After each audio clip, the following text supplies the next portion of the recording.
connue sous le nom de place CP1. Et notamment, cette fois-ci concernant l'incident du 12 avril à Yopougon, bien qu'il ait dit que, et c'est la raison pour laquelle j'insiste sur cela, il est dit que M. Blé-Goudet avait déjà fui au Ghana au moment de cet incident. Sa contribution a précédé la réalisation du crime, en ce sens qu'il s'était engagé dans des efforts importants pour mobiliser la jeunesse, tout particulièrement à Yopougon, pour exercer une violence contre les civils. Deuxièmement, il a prononcé des discours et fait des déclarations publiques devant les membres de la jeunesse, des milices et devant les mercenaires.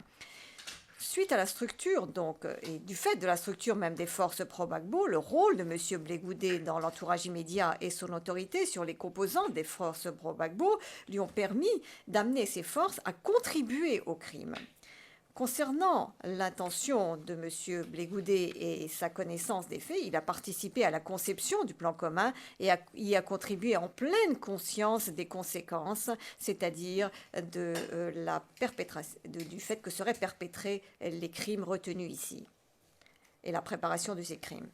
Deuxièmement, les ordres dans le cadre du 25.3b, les dépositions montreront que M. Blé-Goudet avait un poste d'autorité sur les jeunes pro-Gbagbo. Il était général, il était reconnu comme leur général et il les traitait comme ceux-ci le traitaient comme leur dirigeant, leur chef de file.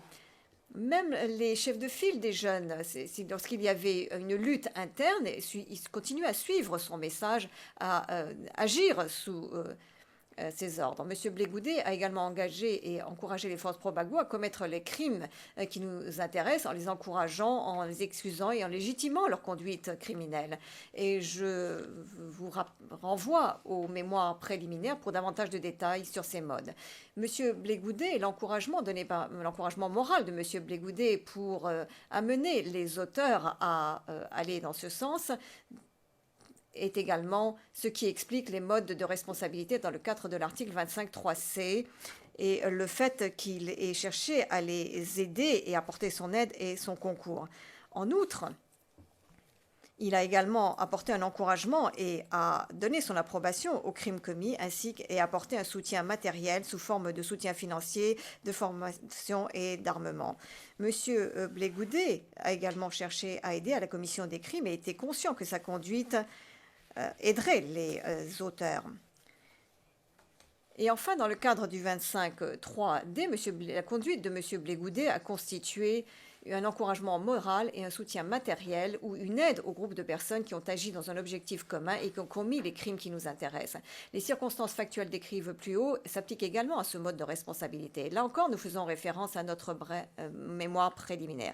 Et en conclusion, Madame, Messieurs les juges, je voudrais vous dire que dès à présent, au début de notre présentation des moyens à charge, nous appellerons 6 témoins de ces crimes, 6 hommes et femmes ivoiriens qui raconteront leur propre histoire, l'histoire de leurs blessures et des pertes subites, et qui sont le résultat des crimes dont sont accusés ces deux accusés. Et les dépositions dans cette affaire montreront, au-delà de tout doute raisonnable, que les deux accusés sont individuellement et pénalement responsables de ces crimes et de tous les crimes dont ils sont accusés. Madame, Messieurs les juges, les moyens à charge de l'accusation et rien d'autre dans cette affaire parleront d'eux-mêmes. Merci. Thank you, Mr. McDonald. Thank you to... Le juge président, je vous remercie, Monsieur MacDonald, et je remercie le bureau du procureur. Avant de donner la parole à la représentante légale des victimes, je voudrais juste vous donner lecture d'une décision orale au sujet de la question des autres témoins, parce que c'est une question qui a été laissée pendante, et je pense que le moment est venu de rendre une décision maintenant. Donc, avant de donner la parole à la représentante légale des victimes, la Chambre va maintenant rendre une décision orale eu égard à l'ordre de comparution des témoins. C'est la décision qui a été appelée la décision relative aux autres témoins. Il faut absolument rendre cette décision aujourd'hui et maintenant afin justement d'assurer l'efficacité de la procédure et compte tenu de la complexité des mesures logistiques qui doivent être prises et qui sont de la responsabilité de l'unité des victimes et des témoins. Cette décision vous donnera également sera en fait le premier exemple d'un exercice concret de gestion du procès de la part de la Chambre, car cette Chambre est déterminée à exercer cette capacité et cela émane des principes généraux d'oralité, d'équité, de célérité, droit de la défense, etc., dont j'ai parlé hier. Le 21 janvier 2016, le procureur a notifié la Chambre, les parties et les participants de son intention de modifier l'ordre de comparution des témoins tel que suit. Premièrement, le témoin P0187, qui avait été considéré comme un témoin alternatif et qui devrait être appelé comme le 5e témoin, et ce, au lieu du témoin P398. Il avait également été dit en deuxième lieu que le témoin P579, qui avait été au départ considéré comme un témoin alternatif, serait convoqué comme le 7e témoin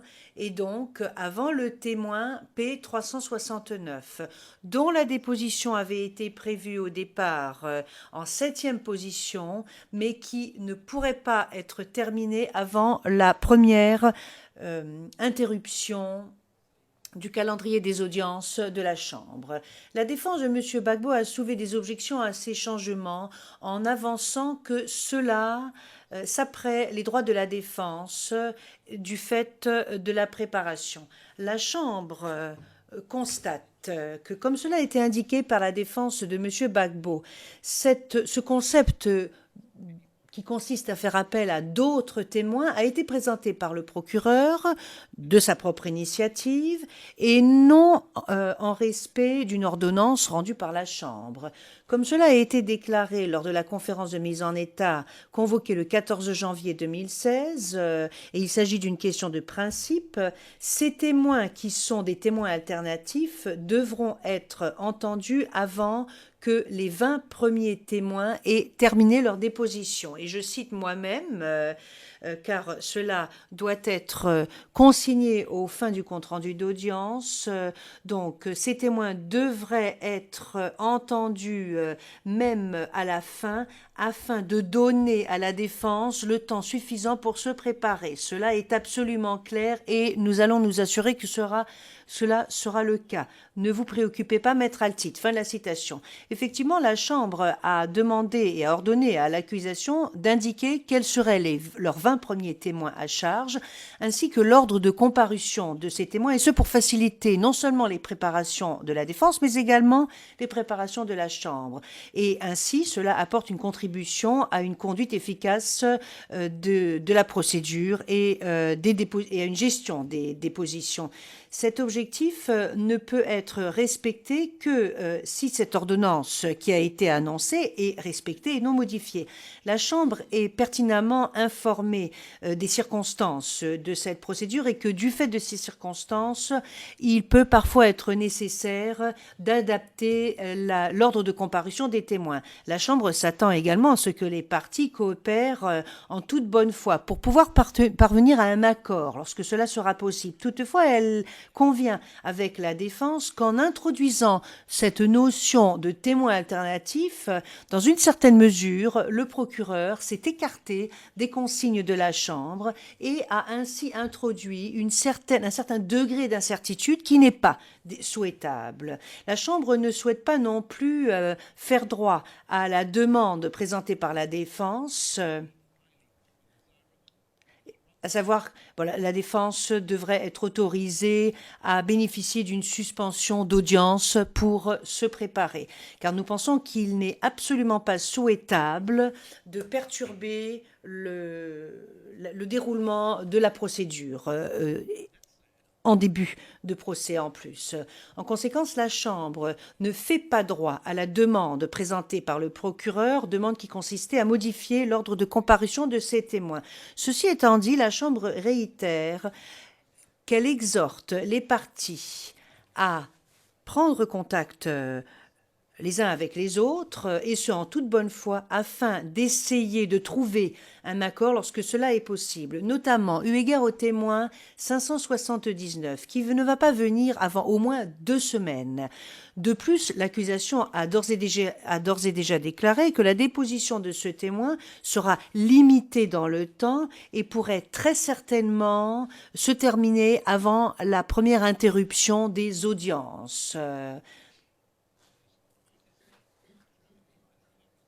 Ce qui fait que cela ne demandera pas une longue analyse.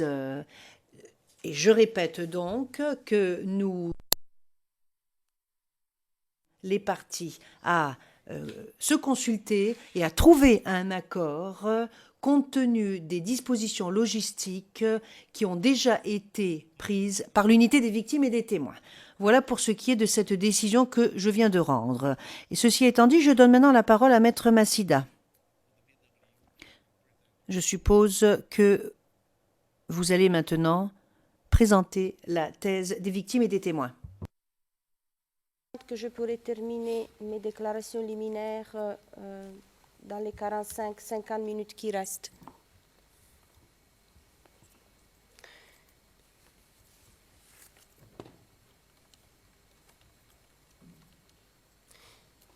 Monsieur le Président, Madame et Monsieur les juges, 726 victimes participent à ce procès. Femmes, hommes, enfants, qui ont directement souffert des événements qui se sont déroulés en République de Côte d'Ivoire entre le 27 novembre 2010 et le 8 mai 2011. Certaines d'entre elles ont subi des violences physiques, sexuelles et ont été humiliées, portant encore aujourd'hui les traces de cette humiliation qui se traduit en autant de stigmatisation. Pour d'autres, le meurtre de ceux qui leur étaient chers, notamment membres de leur famille, est inscrit de manière indélébile dans leur mémoire. Toutes ont souffert de dommages moraux, des souffrances psychologiques, et à cela s'ajoutent, pour la plupart d'entre elles, des souffrances physiques. Briser le silence. C'est en grande partie ce à quoi aspirent les victimes que je représente aujourd'hui. Briser le silence qui entoure les événements terribles auxquels elles ont été confrontées. Le silence comme frein à la justice, la parole comme premier pas vers l'établissement de la vérité et vers un accès à la justice.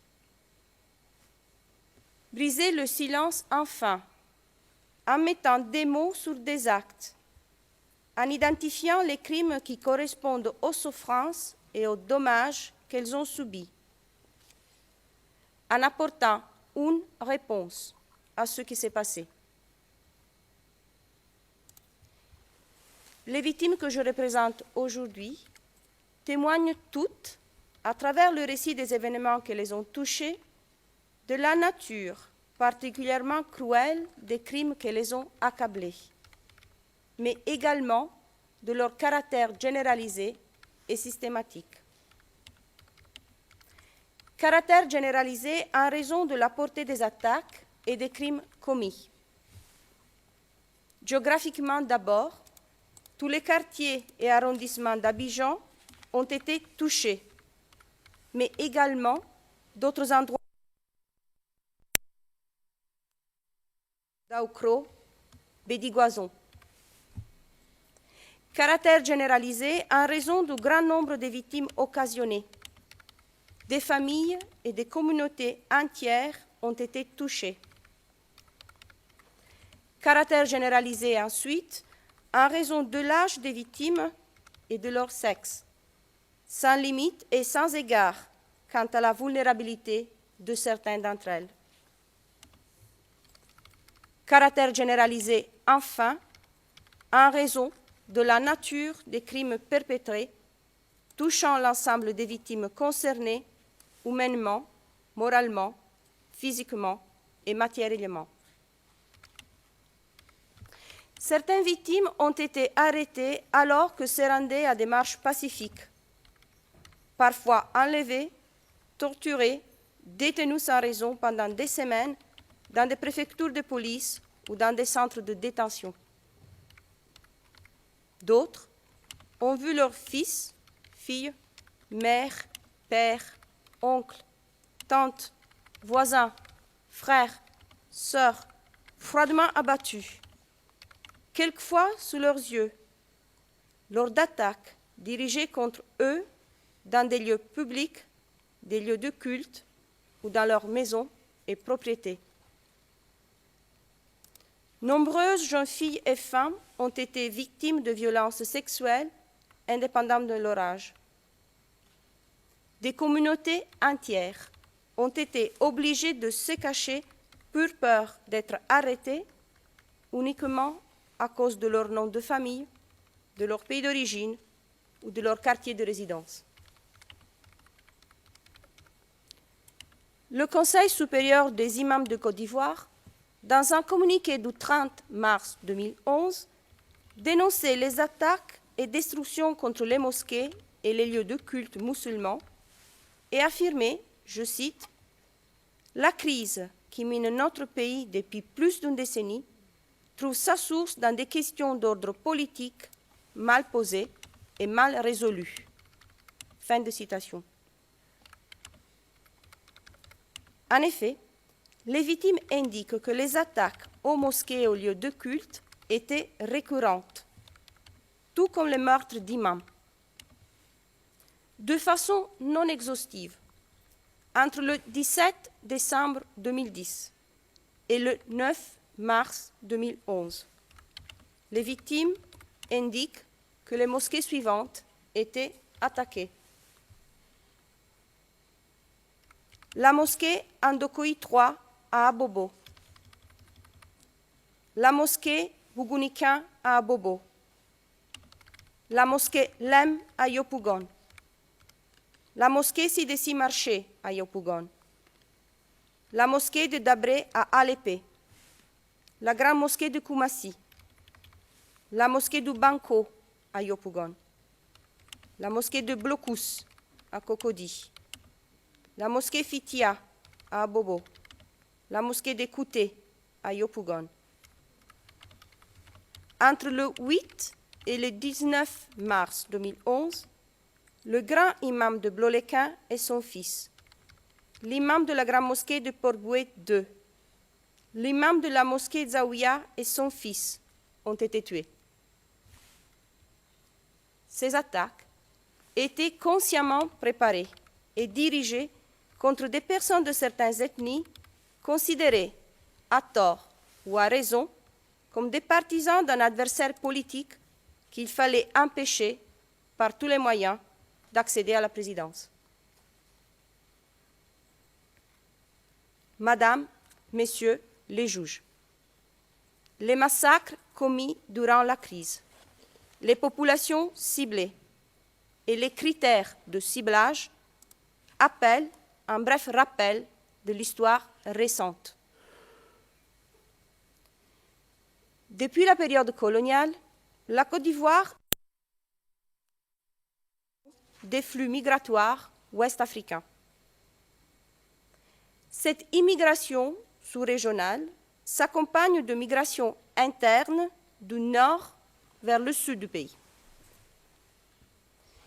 Ces mouvements migratoires sont liés à la mise en place d'une agriculture de plantation, notamment café et cacao, par le colonisateur français dans les zones frontalières et les villes du Sud qui s'opposent aux savanes désertiques du Nord.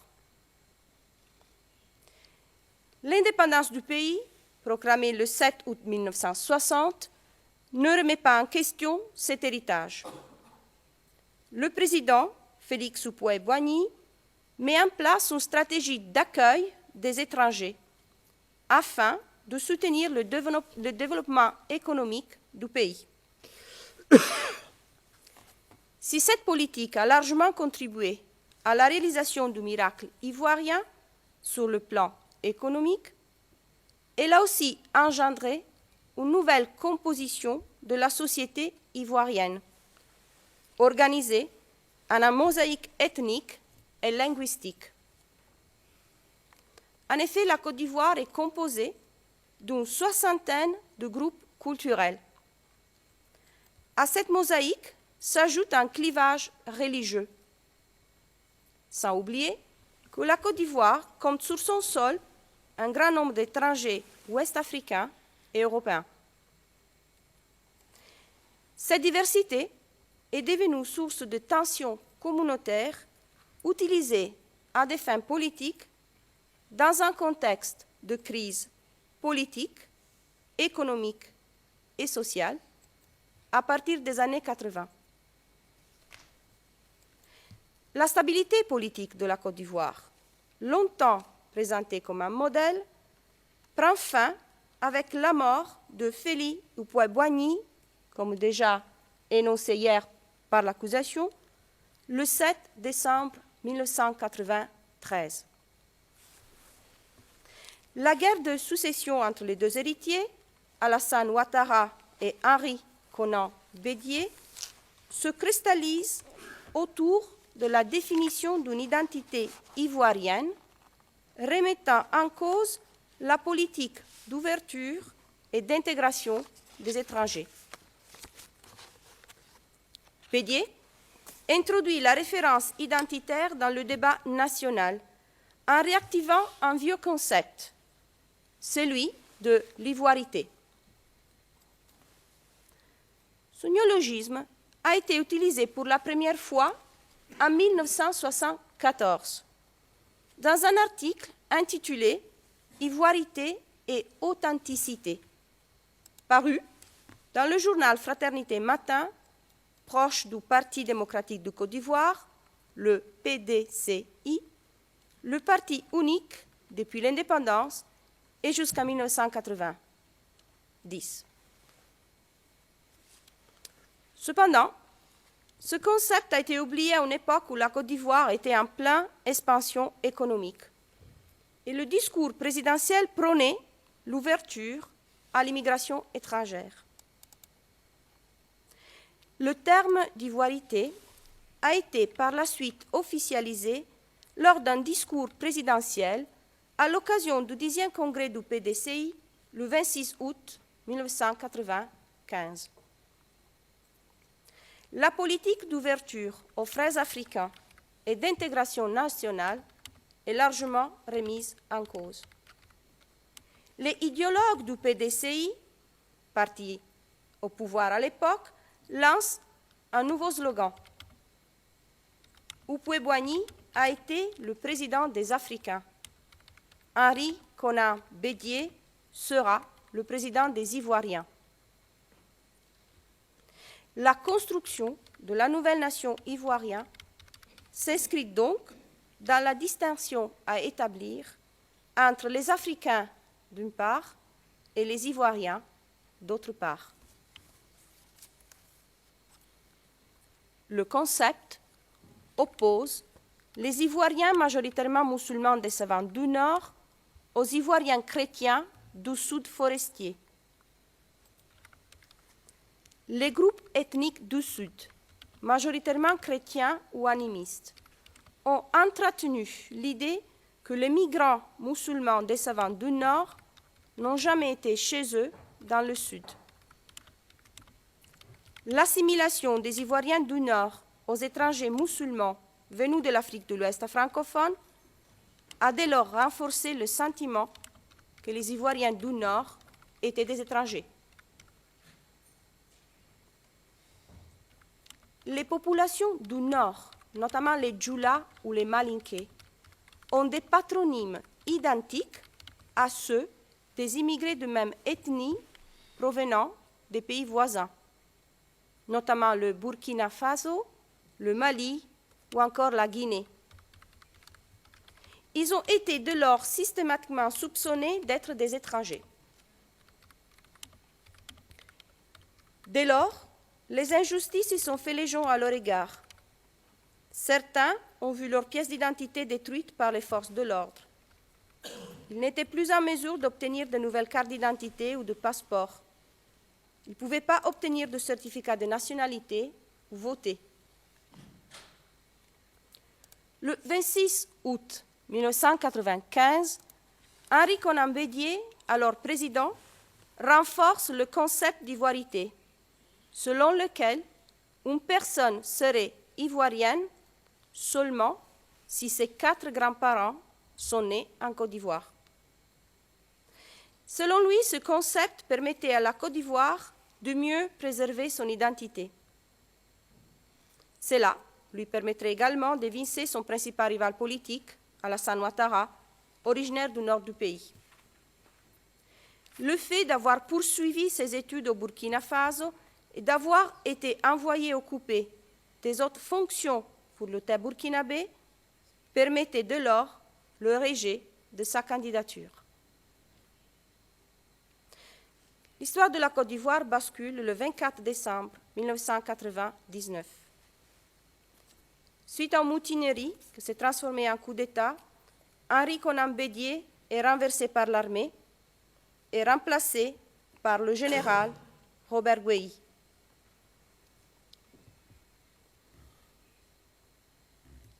L'ivoirité reste utilisée dans la politique du pays pour limiter la vie sociale des Ivoiriens d'origine douteuse. C'est dans ces conditions que le 23 juillet 2000, une nouvelle constitution est adoptée par référendum. Son article 35 stipule « Tout candidat au poste de président de la République doit être ivoirien d'origine, de père et de mère eux-mêmes ivoiriennes d'origine, et ne doit s'être jamais prévalu d'une autre nationalité. » C'est en application de cet article que la nouvelle candidature d'Alassane Ouattara aux élections présidentielles de 2000 est invalidée par une décision de la Cour suprême du 6 octobre 2000. Une répression organisée par le général Guéhi et ensuite par les forces pro-Gbagbo s'abat sur les militants du Rassemblement des Républicains, le RDR, contestant l'exclusion de leur leader du jeu politique. Cette répression s'est même étendue aux personnes assimilées aux militants du RDR en raison de leur origine nationale, ethnique ou de leur religion. Les massacres de l'année 2000 ont bénéficié d'une totale impunité. L'unité nationale était donc déjà largement ébranlée lorsqu'il intervient une tentative de coup d'État le 19 septembre 2002 que, comme l'accusation l'a relevé hier, essentiellement partage le pays en deux. Le sud, contrôlé par les forces armées de Côte d'Ivoire, et le nord, contrôlé par les forces armées des forces nouvelles.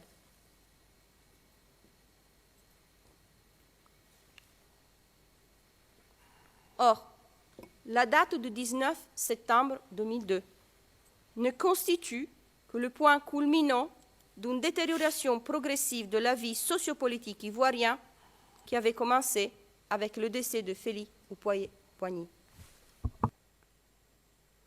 La plupart des victimes que je représente considèrent que les événements de 2002 sont directement liés à ceux qui se sont déroulés lors de la crise post-électorale de 2010-2011. Pour elle, les crimes commis entre le 27 novembre 2010 et le 8 mai 2011 s'inscrivent dans le contexte de la politique prônée par les cadres du FPI une fois parvenu au pouvoir en octobre 2000. Et donc, les événements qui se sont déroulés fin 2010, début 2011, trouvent leur origine dans le concept d'ivoirité et son application politique. Ils doivent donc être lus à la lumière de la récente histoire ivoirienne.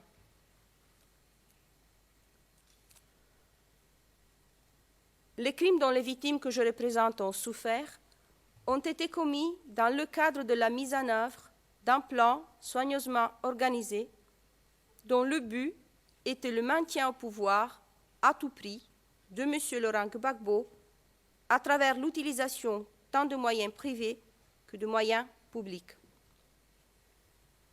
Dans ce but, une campagne médiatique a été menée pour déstabiliser Alassane Ouattara ainsi que les militants du RDR et les personnes qui leur étaient assimilées de par leur origine nationale, leur ethnie ou leur religion.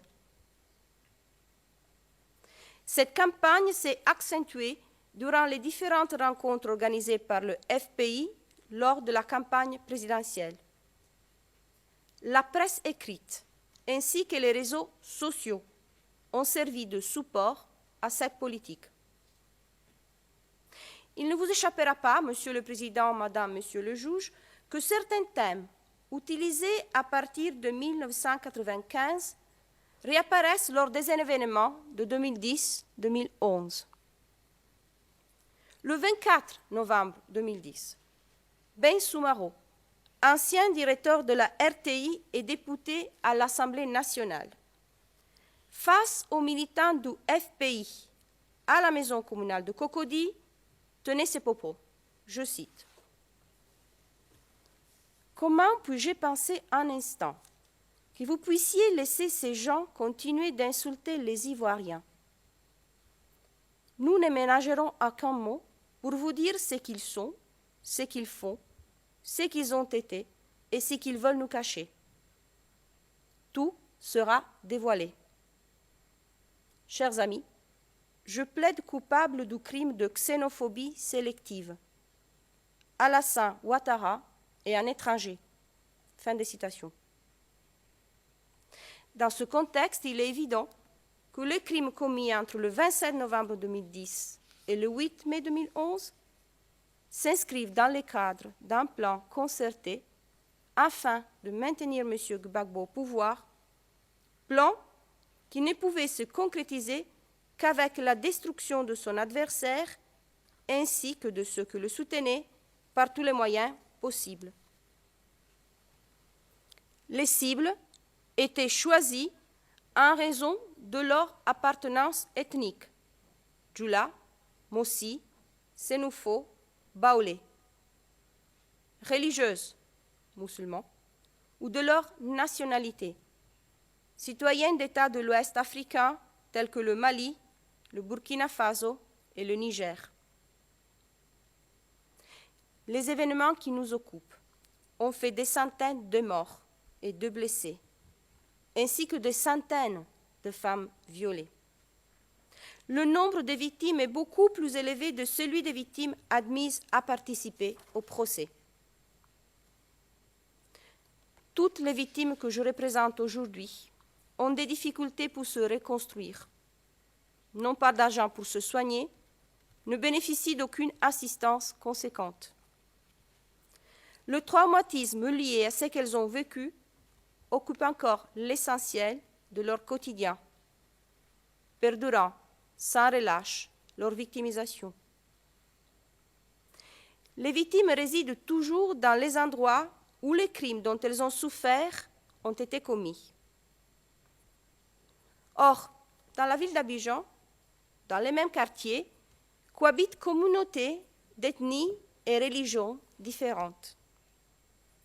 Si bien que les victimes cohabitent toujours avec leurs bourreaux dans les endroits où les crimes dont elles ont souffert ont été commis.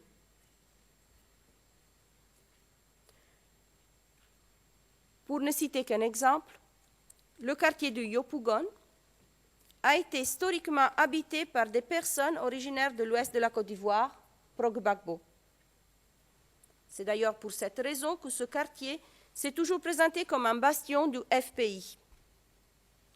Par la suite, l'urbanisation a abouti à l'installation de personnes originaires du nord du pays au sein de ce quartier.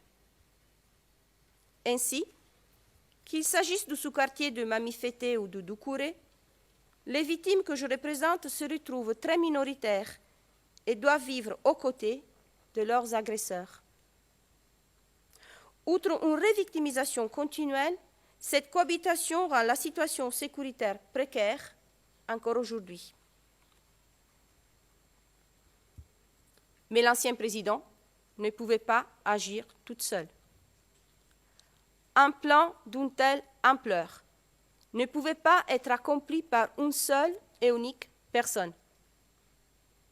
En effet, ce plan a pu être mis en place grâce à l'action de l'entourage de M. Gbagbo. À ce propos, les victimes regrettent que Mme Gbagbo ne soit pas elle aussi à l'AI.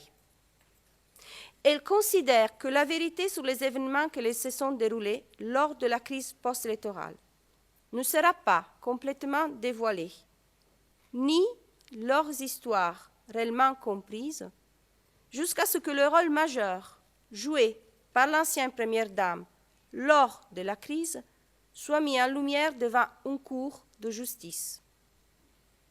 En effet, ils estiment que le procès qui a eu lieu en Côte d'Ivoire l'année dernière ne concernait pas les événements de la crise post-électorale. Son rôle ne se limitait pas à soutenir son mari. Elle militait activement pour assurer le maintien de son époux au pouvoir. De nombreuses sources relatent de son engagement dans la lutte politique.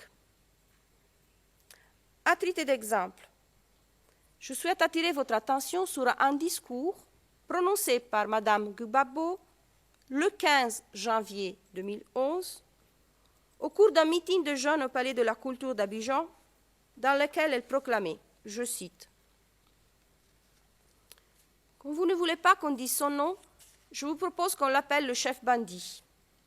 Et donc, quand je dirai chef bandit, vous saurez de qui nous parlons. La vérité finit toujours par triompher. Et elle a encore triomphé. Le chef bandit n'a pas gagné les élections. La nation, votre mère, vous appelle. Vous n'avez qu'une seule Côte d'Ivoire. Aujourd'hui, le diable et ses acolytes la menacent.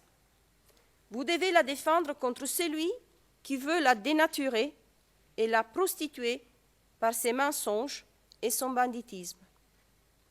Alassane Dramane Ouattara doit être renvoyé à Sindou au Burkina, chez lui. » Fin de citation.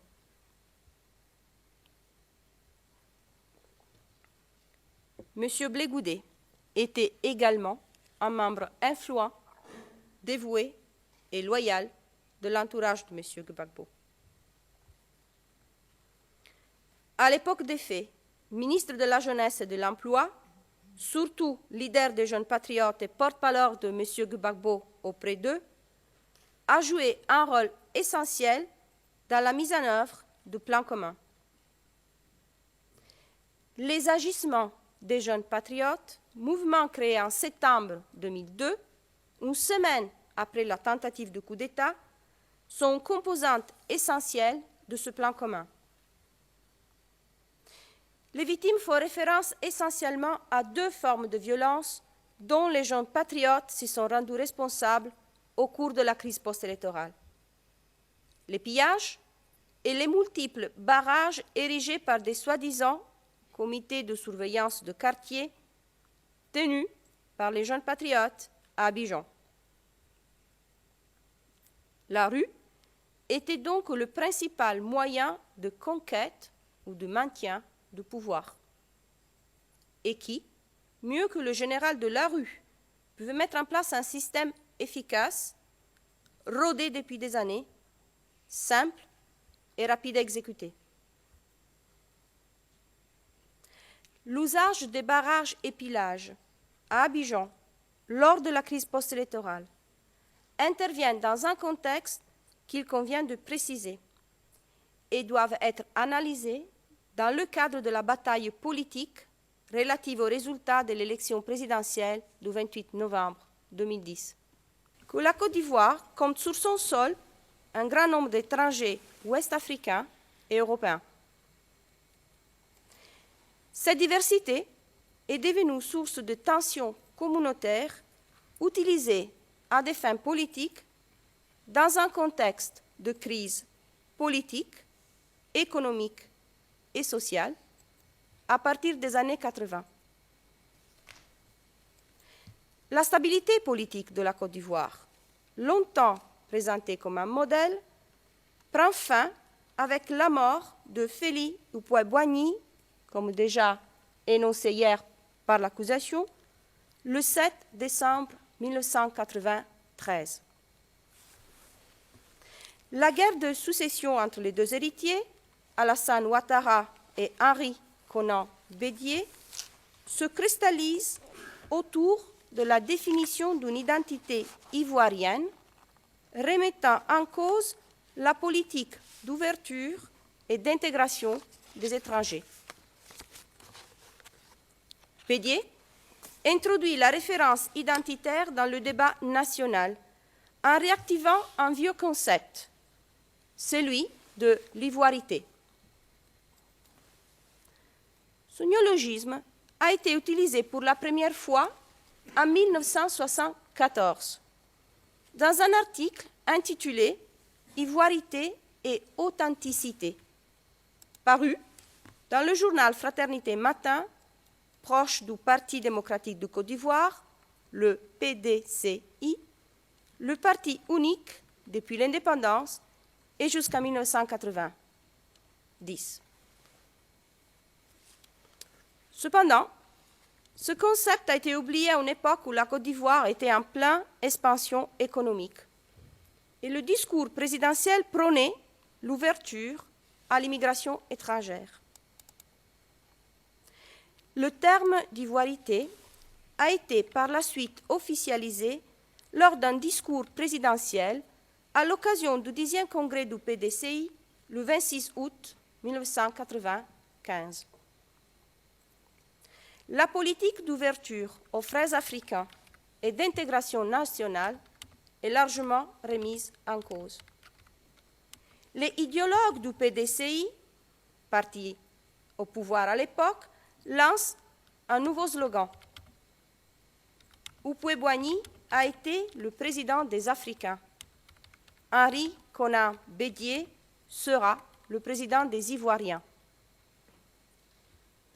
La construction de la nouvelle nation ivoirienne s'inscrit donc dans la distinction à établir entre les Africains d'une part et les Ivoiriens d'autre part. Le concept oppose les Ivoiriens majoritairement musulmans des savanes du Nord aux Ivoiriens chrétiens du Sud forestier. Les groupes ethniques du Sud, majoritairement chrétiens ou animistes, ont entretenu l'idée que les migrants musulmans des savanes du Nord n'ont jamais été chez eux dans le Sud. L'assimilation des Ivoiriens du Nord aux étrangers musulmans venus de l'Afrique de l'Ouest francophone a dès lors renforcé le sentiment que les Ivoiriens du Nord étaient des étrangers. Les populations du Nord, notamment les Djoula ou les Malinké, ont des patronymes identiques à ceux des immigrés de même ethnie provenant des pays voisins, notamment le Burkina Faso, le Mali ou encore la Guinée. Ils ont été dès lors systématiquement soupçonnés d'être des étrangers. Dès lors, les injustices se sont fait légion à leur égard. Certains ont vu leurs pièces d'identité détruites par les forces de l'ordre. Ils n'étaient plus en mesure d'obtenir de nouvelles cartes d'identité ou de passeports. Ils ne pouvaient pas obtenir de certificat de nationalité ou voter. Le 26 août 1995, Henri Konan Bédié, alors président, renforce le concept d'ivoirité, selon lequel une personne serait ivoirienne seulement si ses 4 grands-parents sont nés en Côte d'Ivoire. Selon lui, ce concept permettait à la Côte d'Ivoire de mieux préserver son identité. Cela lui permettrait également d'évincer son principal rival politique, Alassane Ouattara, originaire du nord du pays. Le fait d'avoir poursuivi ses études au Burkina Faso et d'avoir été envoyé occuper des autres fonctions pour l'État burkinabé permettait dès lors le rejet de sa candidature. L'histoire de la Côte d'Ivoire bascule le 24 décembre 1999. Suite à une mutinerie qui s'est transformée en coup d'État, Henri Konan Bédié est renversé par l'armée et remplacé par le général Robert Guéhi.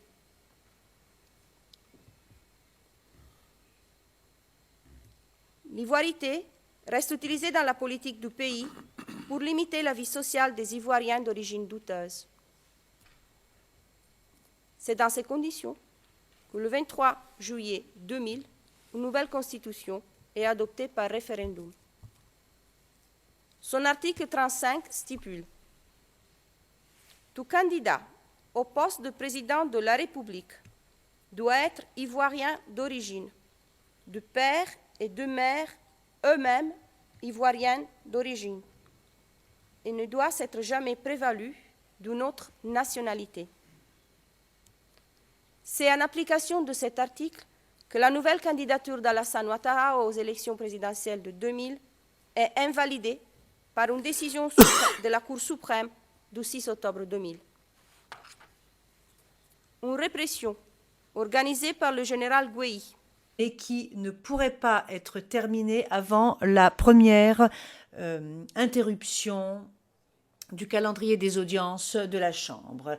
La défense de M. Gbagbo a soulevé des objections à ces changements en avançant que cela s'apprête les droits de la défense du fait de la préparation. La Chambre constate que, comme cela a été indiqué par la défense de M. Gbagbo, ce concept qui consiste à faire appel à d'autres témoins, a été présenté par le procureur de sa propre initiative et non en respect d'une ordonnance rendue par la Chambre. Comme cela a été déclaré lors de la conférence de mise en état convoquée le 14 janvier 2016, et il s'agit d'une question de principe, ces témoins qui sont des témoins alternatifs devront être entendus avant que les 20 premiers témoins aient terminé leur déposition. Et je cite moi-même, car cela doit être consigné aux fins du compte-rendu d'audience. Donc, ces témoins devraient être entendus même à la fin, afin de donner à la défense le temps suffisant pour se préparer. Cela est absolument clair et nous allons nous assurer que cela sera le cas. Ne vous préoccupez pas, maître Altit. Fin de la citation.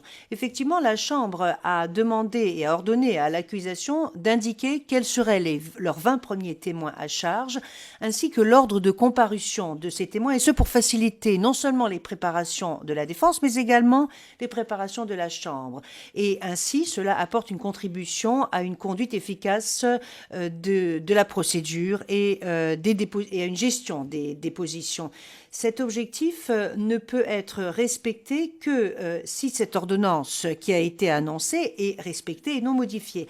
La Chambre est pertinemment informée des circonstances de cette procédure et que du fait de ces circonstances, il peut parfois être nécessaire d'adapter l'ordre de comparution des témoins. La Chambre s'attend également à ce que les parties coopèrent en toute bonne foi pour pouvoir parvenir à un accord lorsque cela sera possible. Toutefois, elle convient avec la défense qu'en introduisant cette notion de témoin alternatif, dans une certaine mesure, le procureur s'est écarté des consignes de la Chambre et a ainsi introduit un certain degré d'incertitude qui n'est pas souhaitable.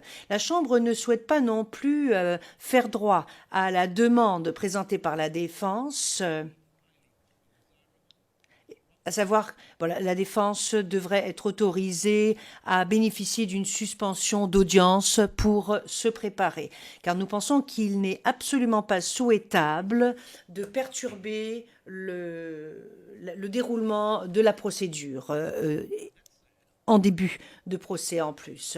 En conséquence, la Chambre ne fait pas droit à la demande présentée par le procureur, demande qui consistait à modifier l'ordre de comparution de ces témoins. Ceci étant dit, la Chambre réitère qu'elle exhorte les parties à prendre contact les uns avec les autres, et ce en toute bonne foi, afin d'essayer de trouver un accord lorsque cela est possible, notamment eu égard au témoin 579, qui ne va pas venir avant au moins 2 semaines. De plus, l'accusation a d'ores et déjà déclaré que la déposition de ce témoin sera limitée dans le temps et pourrait très certainement se terminer avant la première interruption des audiences. Ce qui fait que cela ne demandera pas une longue analyse. Et je répète donc que nous, les parties, à se consulter et à trouver un accord compte tenu des dispositions logistiques qui ont déjà été prises par l'unité des victimes et des témoins. Voilà pour ce qui est de cette décision que je viens de rendre. Et ceci étant dit, je donne maintenant la parole à Maître Massida. Je suppose que vous allez maintenant présenter la thèse des victimes et des témoins. Que je pourrais terminer mes déclarations liminaires dans les 45-50 minutes qui restent.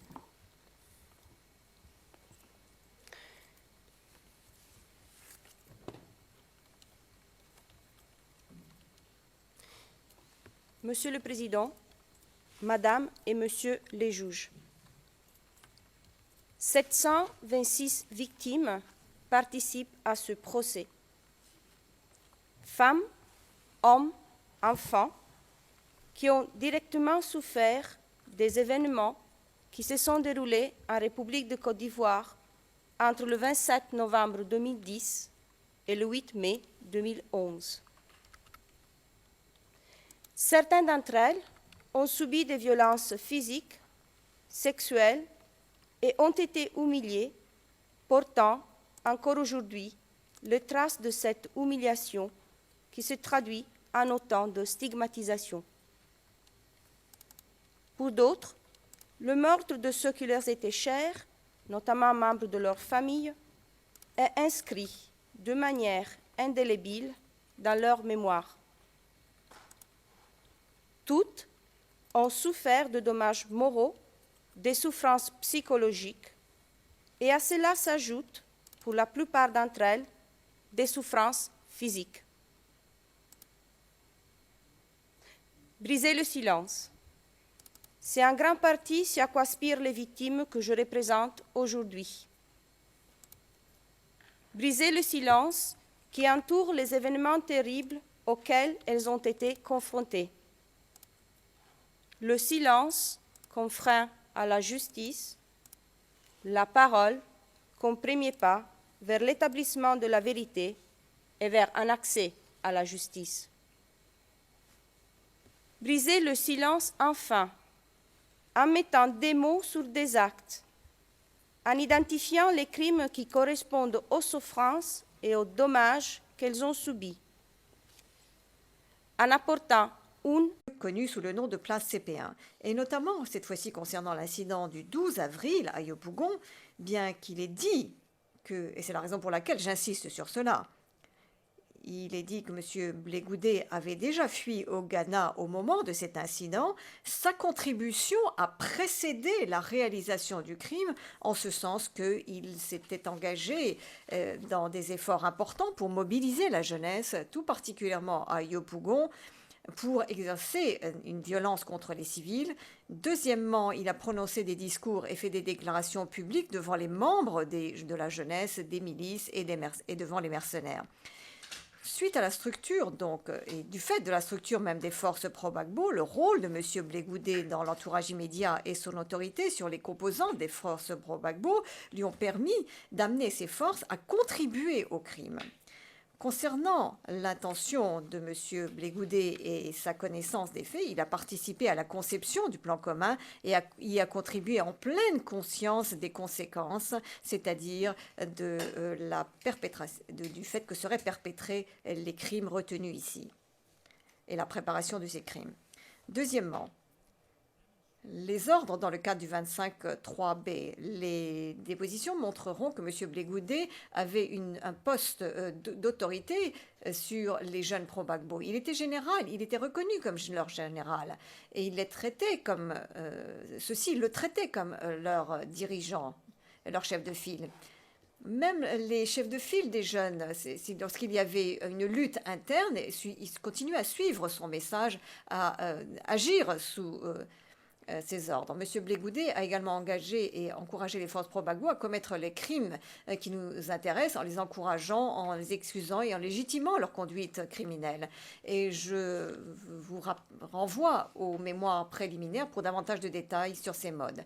M. Blé Goudé et l'encouragement moral de M. Blé Goudé pour amener les auteurs à aller dans ce sens est également ce qui explique les modes de responsabilité dans le cadre de l'article 25.3c et le fait qu'il ait cherché à les aider et apporter son aide et son concours. En outre, il a également apporté un encouragement et a donné son approbation aux crimes commis, ainsi qu'à apporté un soutien matériel sous forme de soutien financier, de formation et d'armement. Monsieur Blé Goudé a également cherché à aider à la commission des crimes et était conscient que sa conduite aiderait les auteurs. Et enfin, dans le cadre du 25.3d, la conduite de M. Blé Goudé a constitué un encouragement moral et un soutien matériel ou une aide au groupe de personnes qui ont agi dans un objectif commun et qui ont commis les crimes qui nous intéressent. Les circonstances factuelles décrites plus haut s'appliquent également à ce mode de responsabilité. Là encore, nous faisons référence à notre mémoire préliminaire. Et en conclusion, Madame, Messieurs les juges, je voudrais vous dire que dès à présent, au début de notre présentation des moyens à charge, nous appellerons 6 témoins de ces crimes, 6 hommes et femmes ivoiriens qui raconteront leur propre histoire, l'histoire de leurs blessures et des pertes subites, et qui sont le résultat des crimes dont sont accusés ces deux accusés.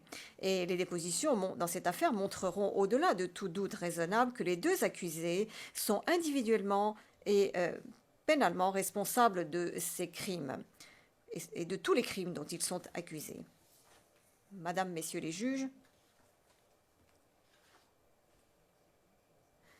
les moyens à charge de l'accusation et rien d'autre dans cette affaire parleront d'eux-mêmes. Merci. Thank you, Mr. McDonald. Thank you to... Le juge président, je vous remercie, Monsieur MacDonald, et je remercie le bureau du procureur.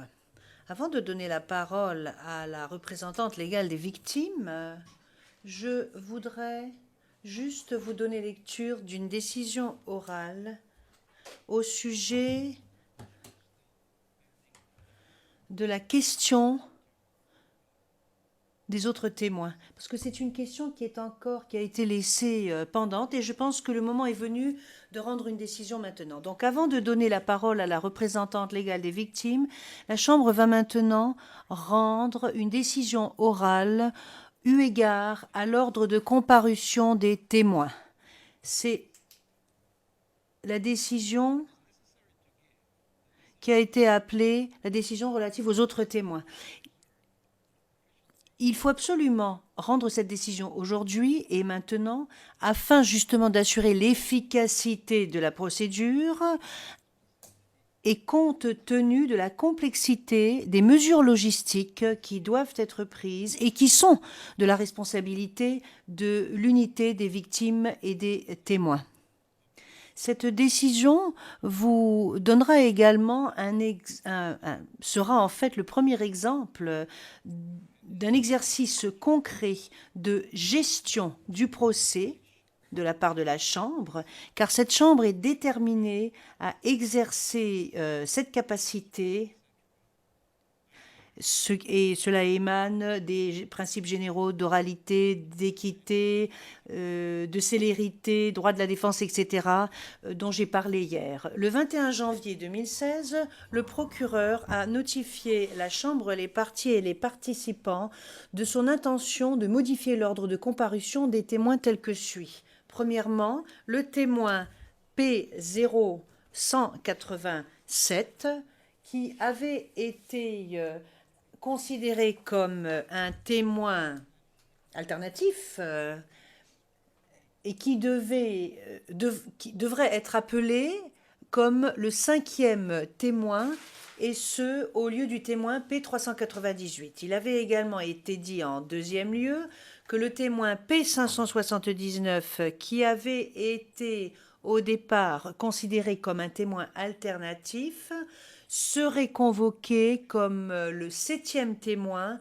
et donc avant le témoin P369, dont la déposition avait été prévue au départ en 7e position, et ensuite par les forces pro-Gbagbo, s'abat sur les militants du Rassemblement des Républicains, le RDR, contestant l'exclusion de leur leader du jeu politique. Cette répression s'est même étendue aux personnes assimilées aux militants du RDR en raison de leur origine nationale, ethnique ou de leur religion. Les massacres de l'année 2000 ont bénéficié d'une totale impunité.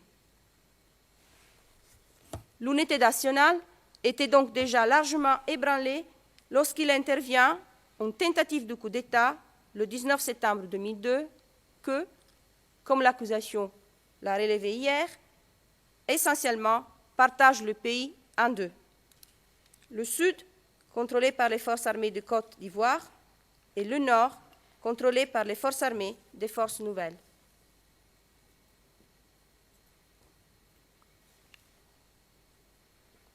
Or, la date du 19 septembre 2002 ne constitue que le point culminant d'une détérioration progressive de la vie sociopolitique ivoirienne qui avait commencé avec le décès de Félix Houphouët-Boigny. La plupart des victimes que je représente considèrent que les événements de 2002 sont directement liés à ceux qui se sont déroulés lors de la crise post-électorale de 2010-2011. Pour elles, les crimes commis entre le 27 novembre 2010 et le 8 mai 2011 s'inscrivent dans le contexte de la politique prônée par les cadres du FPI une fois parvenus au pouvoir en octobre 2000. Et donc, les événements qui se sont déroulés fin 2010, début 2011, trouvent leur origine dans le concept d'ivoirité et son application politique. Ils doivent donc être lus à la lumière de la récente histoire ivoirienne.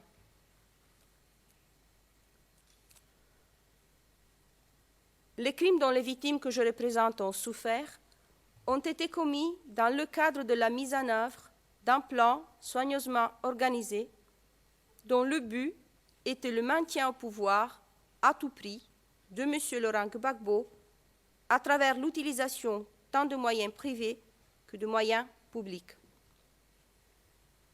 Dans ce but, une campagne médiatique a été menée pour déstabiliser Alassane Ouattara ainsi que les militants du RDR et les personnes qui leur étaient assimilées de par leur origine nationale, leur ethnie ou leur religion. Cette campagne s'est accentuée durant les différentes rencontres organisées par le FPI lors de la campagne présidentielle. La presse écrite ainsi que les réseaux sociaux ont servi de support à cette politique. Il ne vous échappera pas, Monsieur le Président, Madame, Monsieur le Juge, que certains thèmes utilisés à partir de 1995 réapparaissent lors des événements de 2010-2011. Le 24 novembre 2010, Ben Soumaro, ancien directeur de la RTI et député à l'Assemblée nationale, face aux militants du FPI à la maison communale de Cocody, tenait ces propos. Je cite. « Comment puis-je penser un instant que vous puissiez laisser ces gens continuer d'insulter les Ivoiriens? Nous ne ménagerons aucun mot pour vous dire ce qu'ils sont, ce qu'ils font, ce qu'ils ont été et ce qu'ils veulent nous cacher. Tout sera dévoilé. Chers amis, je plaide coupable du crime de xénophobie sélective. Alassane Ouattara est un étranger. » Fin de citation. Dans ce contexte, il est évident que les crimes commis entre le 27 novembre 2010 et le 8 mai 2011 s'inscrivent dans le cadre d'un plan concerté afin de maintenir M. Gbagbo au pouvoir, plan qui ne pouvait se concrétiser qu'avec la destruction de son adversaire ainsi que de ceux que le soutenaient par tous les moyens possibles.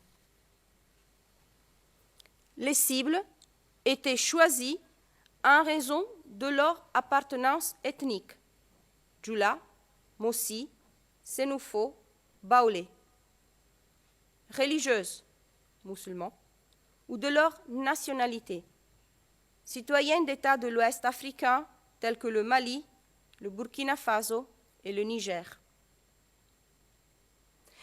Les événements qui nous occupent ont fait des centaines de morts et de blessés, ainsi que des centaines de femmes violées.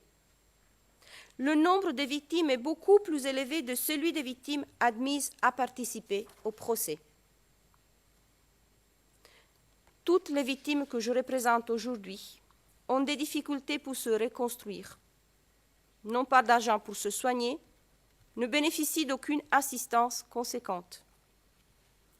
Le traumatisme lié à ce qu'elles ont vécu occupe encore l'essentiel de leur quotidien, perdurant sans relâche leur victimisation. Les victimes résident toujours dans les endroits où les crimes dont elles ont souffert ont été commis. Or, dans la ville d'Abidjan, dans les mêmes quartiers, cohabitent communautés d'ethnies et religions différentes. Si bien que les victimes cohabitent toujours avec leurs bourreaux dans les endroits où les crimes dont elles ont souffert ont été commis.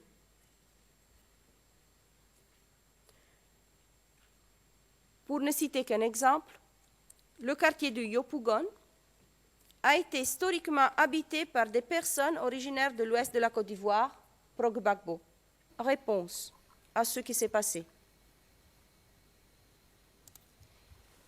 Les victimes que je représente aujourd'hui témoignent toutes, à travers le récit des événements qui les ont touchées, de la nature particulièrement cruelle des crimes qui les ont accablées, mais également de leur caractère généralisé et systématique.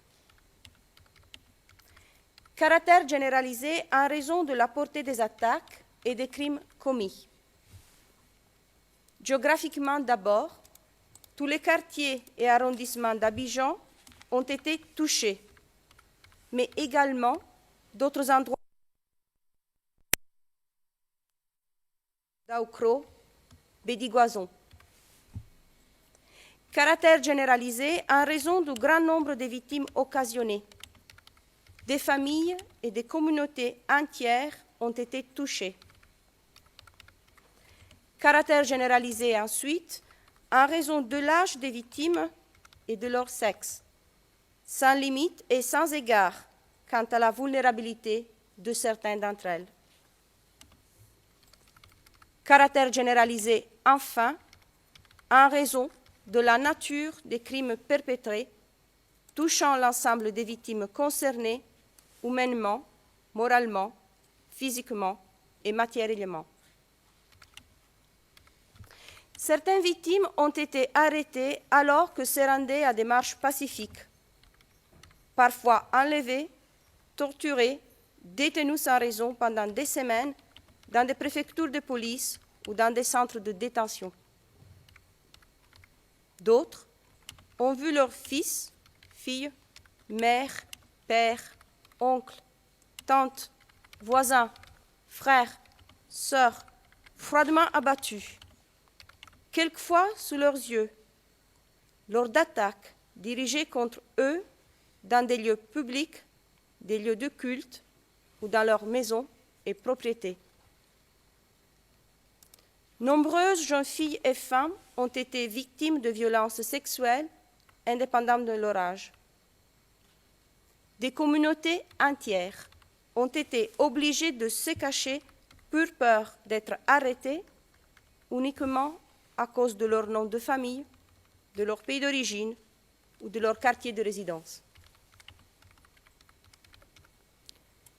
Le Conseil supérieur des imams de Côte d'Ivoire, dans un communiqué du 30 mars 2011, dénonçait les attaques et destructions contre les mosquées et les lieux de culte musulmans et affirmait, je cite, « La crise qui mine notre pays depuis plus d'une décennie trouve sa source dans des questions d'ordre politique mal posées et mal résolues. » Fin de citation. En effet, les victimes indiquent que les attaques aux mosquées et aux lieux de culte étaient récurrentes, tout comme les meurtres d'imams. De façon non exhaustive, entre le 17 décembre 2010 et le 9 mars 2011, les victimes indiquent que les mosquées suivantes étaient attaquées. La mosquée Andokoy 3 à Abobo, la mosquée Bougouniquin à Abobo, la mosquée Lem à Yopougon, la mosquée Sidessi Marché à Yopougon, la mosquée de Dabré à Alépé, la grande mosquée de Koumassi, la mosquée du Banco à Yopougon, la mosquée de Blocus à Cocody, la mosquée Fitia à Abobo, la mosquée de Kouté à Yopougon. Entre le 8 et le 19 mars 2011, le grand imam de Bloléquin et son fils, l'imam de la grande mosquée de Port-Bouët II, l'imam de la mosquée Zaouia et son fils ont été tués. Ces attaques étaient consciemment préparées et dirigées contre des personnes de certaines ethnies considérées, à tort ou à raison, comme des partisans d'un adversaire politique qu'il fallait empêcher par tous les moyens d'accéder à la présidence. Madame, Messieurs les juges, les massacres commis durant la crise, les populations ciblées et les critères de ciblage appellent un bref rappel de l'histoire récente. Depuis la période coloniale, la Côte d'Ivoire des flux migratoires ouest-africains. Cette immigration sous-régionale s'accompagne de migrations internes du nord vers le sud du pays. Ces mouvements migratoires sont liés à la mise en place d'une agriculture de plantation, notamment café et cacao, par le colonisateur français dans les zones frontalières et les villes du sud qui s'opposent aux savanes désertiques du nord. L'indépendance du pays, proclamée le 7 août 1960, ne remet pas en question cet héritage. Le président, Félix Houphouët-Boigny, met en place une stratégie d'accueil des étrangers afin de soutenir le développement économique du pays. Si cette politique a largement contribué à la réalisation du miracle ivoirien sur le plan économique, elle a aussi engendré une nouvelle composition de la société ivoirienne, organisée en une mosaïque ethnique et linguistique. En effet, la Côte d'Ivoire est composée d'une soixantaine de groupes culturels. À cette mosaïque s'ajoute un clivage religieux. Sans oublier